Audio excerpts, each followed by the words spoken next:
temos sido capaces, a través desa nova orientación da política enerxética, de pôr en marcha un instrumento que creará máis de 8.000 postos de traballo, de sermos capaces, ademais, de que por primeira vez a explotación enerxética en Galiza teña tamén unha participación pública e, polo tanto, os seus beneficios se distribuyen equitativamente entre toda a xente. E por primeira vez pomos en marcha un instrumento que vai a significar, en tempos de crisis, un investimento superior aos 1.000 millóns de euros. Oigan, cal é o problema?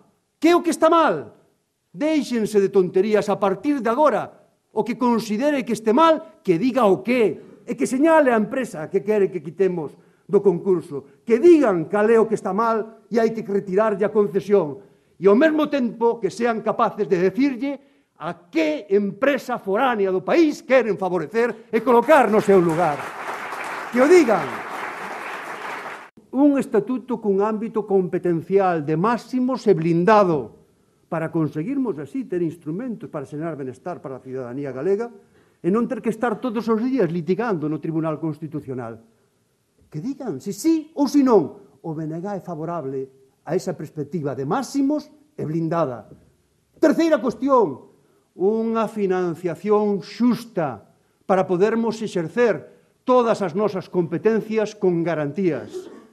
E miren, a financiación non pasa por saber cantos cartos nos vai dar Madrid.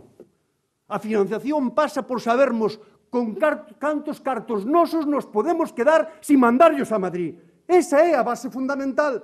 E iso é o que temos que plantexar, un modelo de financiación que nos permita xestionar os nosos recursos dende nós mesmos para poder así garantizar non só a autonomía política, sino tamén a autonomía financiera. Nós estamos a favor dese modelo de financiación.